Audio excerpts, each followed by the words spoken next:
Country delight buffalo milk ని మా family వాళ్ళకి ఎప్పటి నుండో వాడుతున్నాను. ఈ పాల ఫస్ట్ యూజ్ నుండి నాకు దీనిపైన చాలా నమ్మకం వచ్చింది. Choose country delight and live better. HILT చుట్టూ తెలంగాణలో రాజకీయం నడుస్తోంది. కమిషన్ల కోసమే హిల్ట్ అంటూ బీఆర్ఎస్ ఆరోపిస్తోన్న పరిస్థితి. హైదరాబాద్ పరిధిలో 5 లక్షల కోట్ల రూపాయలు విలువైన పారిశ్రామిక భూముల్ని ప్రైవేటు వ్యక్తులకు కట్టబెట్టే ప్రయత్నం చేస్తోంది రేవంత్ సర్కార్ అంటూ బీఆర్ఎస్ ఆరోపిస్తోంది. పోరుబాట కార్యక్రమాన్ని కూడా స్టార్ట్ చేసిన పరిస్థితి. మరోవైపు భారతీయ జనతా పార్టీ కూడా రీసెంట్గా గవర్నర్ను కలిసింది. ఈ హిల్ట్ పాలసీ మీద అభ్యంతరం వ్యక్తం చేస్తూ దాన్ని క్యాన్సిల్ చేయాలి అని చెప్పి డిమాండ్ చేసిన పరిస్థితి.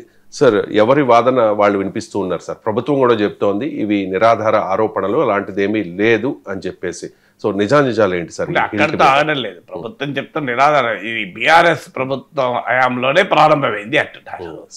అప్పుడే అంటే ఇక్కడ తేలాల్సింది అంటే పౌరులకు అన్ఫార్చునేట్లీ ఈ రాజకీయ గోలలో అసలు ఇష్యూలు పక్కపోతాయి. ప్రభుత్వం కూడా క్లారిఫై చేయాలి. అవసరమైతే ఒక శ్వేతపత్రం ఇచ్చి మొదటి అంశం ఏంటంటే అసలు హిల్ట్ అంటే ఏంటి?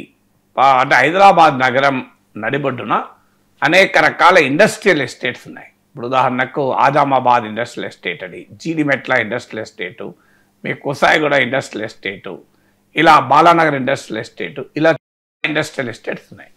ప్రభుత్వం ఏమంటుందంటే ఇవన్నీ కూడా నగరం మధ్యలో ఉండడం వల్ల పొల్యూట్ అవుతున్నాయి. ఔటర్ రింగ్ రోడ్ అవతలకి వీటిని మేము మారుస్తాము అని. మార్చి మరి ఈ ల్యాండ్ ఏం చేయాలి? ఈ ల్యాండ్ను ఇతర రకాల అవసరం మల్టీ యూజ్ అని, అంటే అపార్ట్మెంట్ కట్టచ్చు, కమర్షియల్ కాంప్లెక్స్ కట్టచ్చు, ఇతర రకాల వాటికి వాడాలి అని. అంటే ఇండస్ట్రియల్ యూజ్కు నిర్దేశించిన భూములు ఒక మల్టీ యూజ్కు మార్చడం అనేది. దీనివల్ల ఏమవుతుందంటే భూమి విలువ విపరీతంగా పెరుగుతుంది. ఇప్పుడు ఇండస్ట్రీకి ఉండే ల్యాండ్కి ఉండే వాల్యూ వేరుంటుంది. అది అక్కడ కమర్షియల్ అపార్ట్మెంట్స్ రెసిడెన్షియల్ వస్తే ల్యాండ్ వాల్యూ విపరీతంగా పెరుగుతుంది. ఇట్లా 9,000 ఎకరాలకు పైగా హైదరాబాద్ కోర్ ఏరియాలో ల్యాండ్స్ ఉన్నాయి. సో ప్రభుత్వం చెప్తున్న ఉద్దేశం మంచిదే, అంటే ఇండస్ట్రీస్ను రీలొకేట్ చేయాలి ఔటర్ రింగ్ రోడ్ ఆవలికి అని. సో ఇక్కడ తేలాల్సింది ఏంటంటే, ఒకటి ఈ భూములకు ఓనరు ఎవరు, ఎంతకు ప్రభుత్వం ఇచ్చింది.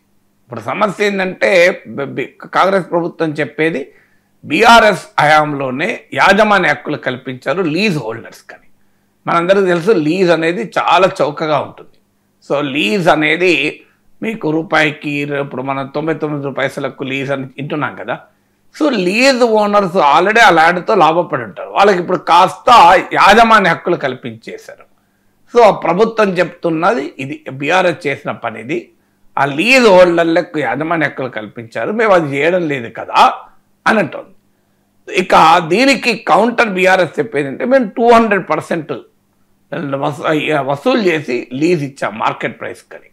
అందువల్ల గత ప్రభుత్వ హయాంలో జరిగిన లీజు నుంచి ఓనర్షిప్కు మారే క్రమంలో ప్రభుత్వ ఖజానాకి ఏమైనా నష్టం జరిగిందా, అనుచితమైన ప్రయోజనము ఆ లీజ్ హోల్డర్లకు జరిగిందా అనేది ఎస్టాబ్లిష్ కావాలి.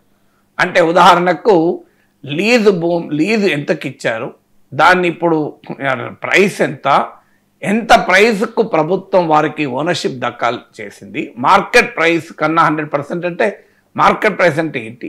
అంటే రిజిస్ట్రేషన్ ప్రైస్, ఆ మార్కెట్ ప్రైస్ రియల్గా మార్కెట్లో అమ్మడం అనేది. ఎందుకంటే రిజిస్ట్రేషన్ ప్రైస్ కరెక్ట్ ప్రైస్ ఉండదు, మనందరికీ తెలుసు. అందువల్ల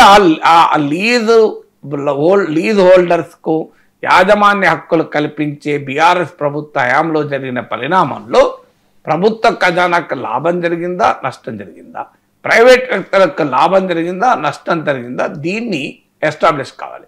కాంగ్రెస్ గవర్నమెంట్ దానికి సిద్ధంగా ఉంది. ఇటీవల కూడా మంత్రి ప్రకటించారు, మేము బీఆర్ఎస్ హయాంలో జరిగిన భూభాగవతాన్ని బయటపెట్టాను, సంతోషం. అందువల్ల దీనిపైన ఇండిపెండెంట్ నిజ నిర్ధారణ జరగాలి. ఇక రెండవది ప్రస్తుత కాంగ్రెస్ ప్రభుత్వ విధానం.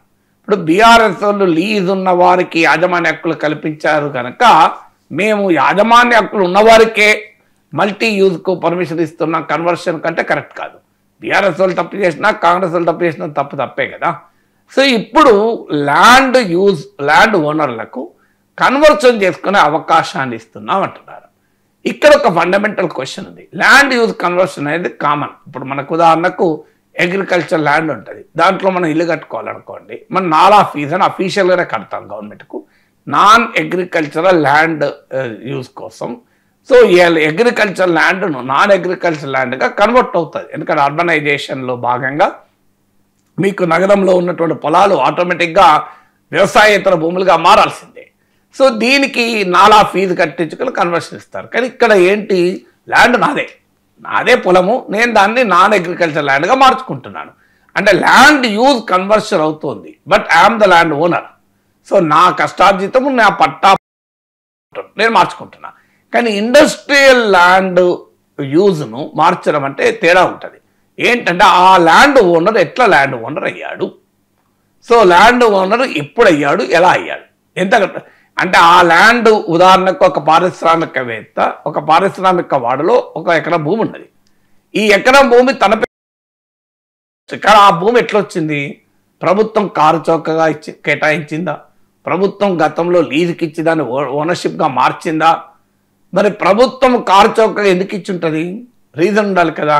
కారు చౌకగా ఇవ్వడానికి కారణం ఒక పరిశ్రమ పెడతారు, పెట్టుబడి పెడతారు, దానివల్ల ఉపాధి దొరుకుతుంది, ఎకానమీ పెరుగుతుందని ఇచ్చారు. సో తక్కువ రేటుకు ప్రభుత్వం నుంచి పొందిన యజమాని మార్కెట్ నిజమైన యజమాని కాడు కదా. సో ఆ తక్కువ రేటు పొందడానికి కారణం ఒక పర్పస్, పరిశ్రమ కొరకు కట్టాడు. ఇప్పుడు ఉదాహరణకు ఒక హాస్పిటల్ కట్టి నేను ప్రజలకు రీజనబుల్ రేటుకు అందిస్తాను అంటాడు అని చెప్తే గవర్నమెంట్ ల్యాండ్ తక్కువ రేటుకు అమ్ముతుంది. ఓనరు కావచ్చు, కానీ ఆ హాస్పిటల్ కట్టకుండా నేను రియల్ ఎస్టేట్ వ్యాపారం చేస్తా అంటే ఒప్పుకుంటామా? నేను ఒక స్కూల్ పెడతా అంటే నాకు గవర్నమెంట్ ఒక 10 ఎకరాల ల్యాండ్ కేటాయించింది అనుకుందాం. సో నేను ఆ స్కూల్ కాకుండా అక్కడ కమర్షియల్ కాంప్లెక్స్ కట్టుకుంటాను, మరి అది కరెక్టా? నేనే ల్యాండ్ ఓనర్ కావచ్చు, కానీ గవర్నమెంట్ ఏ పర్పస్ కొరకు ఇచ్చింది అనేది ఇంపార్టెంట్ కదా.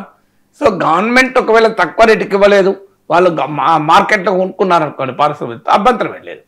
సో ఇప్పుడు ఈ పారిశ్రామికవేత్తలకు ఆ భూములు ఎలా వచ్చాయన్నది ఎస్టాబ్లిష్ కావాలి.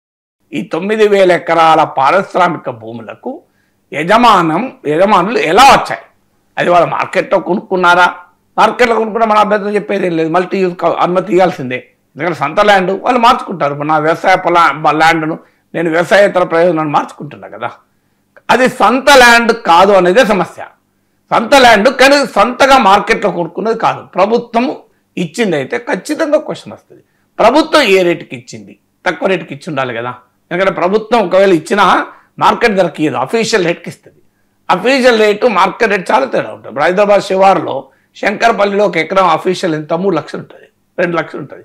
కానీ యాక్చువల్ ల్యాండ్ ఎంత ఉంటుంది, 1.5 ఉంటుంది, 1.5. మరి ప్రభుత్వం నేను అఫీషియల్ రేట్కి ఇచ్చాను అని 3 లక్షలకి ఇచ్చింది అనుకో, నాకు ఇవ్వమన్నాడు ఒక 10 ఎకరాలు శంకరపల్లి దగ్గర, నేను అఫీషియల్ రేటే ఇస్తా, అఫీషియల్ రేటు రెట్టిప్పిస్తా, నాకు అభ్యంతరం లేదు. నాకు ఇవ్వమన్నాడు గవర్నమెంట్, సంతోషంగా తీసుకుంటా. ఇప్పుడు 3 లక్షల ఎకరం ఉంది, నేను 6 లక్షలు ఇస్తా, నాకు ఇవ్వండి. ఇస్తారా?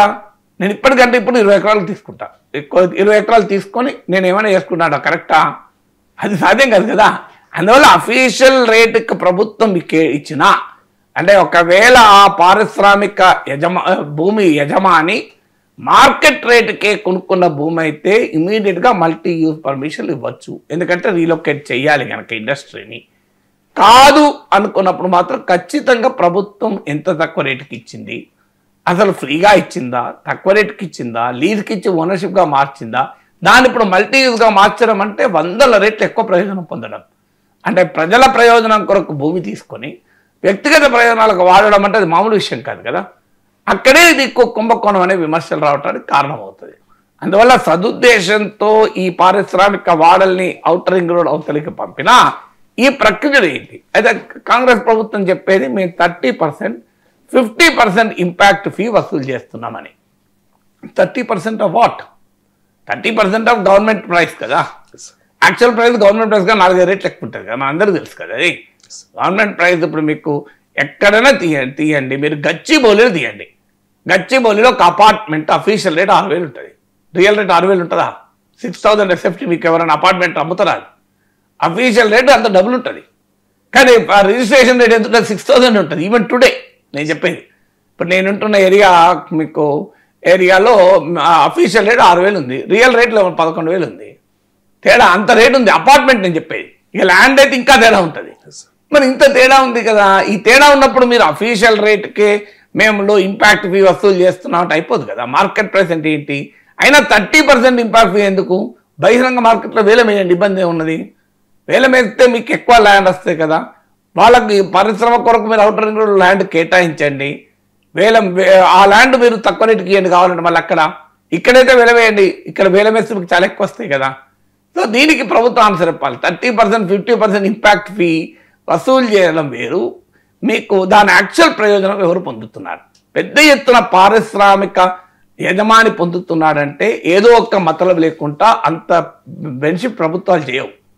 సో ఇక్కడే క్రోనిజం అనే ఆరోపణలు వస్తాయి. ఇక్కడ ఇన్సైడర్ ట్రేడింగ్ అనే ఆరోపణ వస్తుంది. ఇన్సైడర్ ట్రేడింగ్ అయిందా లేదా? ఇన్సైడర్ ట్రేడింగ్ అయిందా లేదా తేలాలి అంటే ఈ హిల్ట్ పాలసీ తెచ్చే క్రమంలో లాస్ట్ 6 months, లాస్ట్ 1 yearలో హైదరాబాద్లో ఉన్న ఇండస్ట్రియల్ ల్యాండ్స్ ఉన్న ప్రాంతాల్లో క్రయ విక్రయాలు చూడాలి. ఎవరు కొన్నారు? ఇవాళ ఆధునిక కాలంలో కరప్షన్ ఏంటంటే నువ్వు ఏం చేయాల్సిన అవసరం లేదు. ప్రభుత్వం ఒక పెద్ద కంపెనీకి ల్యాండ్ ఇవ్వాలనుకోండి, అది ముందు ఎవరికి తెలుస్తుంది? ముఖ్యమంత్రి తెలుస్తుంది, సన్నిహితులు తెలుస్తుంది. అక్కడ కనుక ఆ కంపెనీ రాకముందు ల్యాండ్ రేట్ ఒక రకంగా ఉంటుంది, కంపెనీ వచ్చాక ల్యాండ్ రేట్ ఇంకో రకంగా ఉంటుంది. ఇప్పుడు హైటెక్ సిటీ ఉంది, హైటెక్ సిటీ రాకముందు దాని ల్యాండ్ వాల్యూ ఎంత? ₹1,00,000 లేదు. హైటెక్ సిటీ వచ్చాక ఆ ల్యాండ్ వాల్యూ సడన్గా పెరిగింది కదా.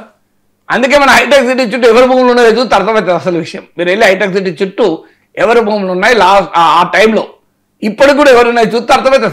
సగం స్టోరీ మనకు అర్థమవుతుంది. సో అందువల్ల ఎప్పుడు కూడా ఏమవుతుంది, దీనే ఇన్సైడర్ ట్రేడింగ్ అంటారు. ఇప్పుడు ఆరోపణలు ఎందుకు వస్తాయి? ఇక్కడెక్కడ అవినీతిలా కనబడదు, కొన్నాం కదా అంటారు. సో అందువల్ల ఈ పారిశ్రామిక వాడల్ని మల్టీ యూజ్గా మార్చబోతున్నారని ప్రభుత్వంలో ఉన్న వారికి తెలిసి ఉంటుంది కనుక మల్టీ యూజ్గా మారితే ఏకంగా విపరీతమైన రేటు పెరిగిపోతుంది. అందువల్ల ఈ లోపల ఆ భూములు ఎవరైనా కొన్నారా? సో ఆ పారిశ్రామిక భూములు ఇంకెవరన్నా క్రయ విక్రయాలు జరగాలి, ఇది ఎస్టాబ్లిష్ కావాలి. అందువల్ల ఇవన్నీ కూడా ఇండిపెండెంట్ ఇన్వెస్టిగేషన్ అయితే జరగాలి. అంటే కాంగ్రెస్ పార్టీ కూడా మా అవినీతి జరగలేదు అని చెప్పదలుచుకుంటే ఈ డేటాను ఓపెన్గా పెట్టని ఏముంది? ఇప్పుడు నేను అడిగిన డేటాను మీకు ఆ పారిశ్రామిక వాడలకు వాళ్ళ ఓనర్షిప్ ఎక్కడికల్లా వచ్చింది, వాళ్ళు మార్కెట్లో కొన్నారా, ప్రభుత్వం ఇచ్చిందా, ప్రభుత్వం ఇస్తే ఏ రేటుకి ఇచ్చింది, అప్పుడున్న మార్కెట్ రేట్ ఎంత, ఇప్పుడు మల్టీ యూజ్ వల్ల ఎంత లాభం పొందుతున్నారు, ఇవన్నీ ఈ లోపల క్రయ విక్రయాలు జరిగాయా, అంటే ఈ నిర్ణయం తీసుకోక ముందు ఏమైనా ఓనర్షిప్ చేతులు మారాయా, ఇవన్నీ కనుక నిజ నిర్ధారణ చేస్తే ఆటోమేటిక్గా బయటకు వస్తుంది. ఈ డేటా అంతా గవర్నమెంట్ దగ్గర ఉంటుంది. Let government appoint and independent enquiry committee. దీనిపైన ఎందుకు ప్రభుత్వానికి కూడా చెడ్డ పేరు రావద్దు అనుకుంటే, సో మాకెందుకు చెడ్డ పేరు రావాలి, ఓపెన్గా మేము అంతా ట్రాన్స్పరెంట్ ఏ తప్పు చేయలేదనుకుంటే లెట్ దేర్ బి ఒక ఓపెన్ ప్రోబ్, ఒక జాయింట్ లెజిస్లేటివ్ ప్రోబ్కి ఇవ్వండి, మీ శాసనసభ సంఘం వేయండి, దాంతో విచారణ జరిపించి అన్ని బయటపెట్టండి, ఏమున్నది, లేదా 4 ఎక్స్పర్ట్స్తో ఇండిపెండెంట్ కమిషన్ వేయండి. కానీ ఇదంతా ఏకపోతే ఈ రకంగా ఆరోపణలు ప్రత్యారోపణలు నడుస్తూనే ఉంటాయి.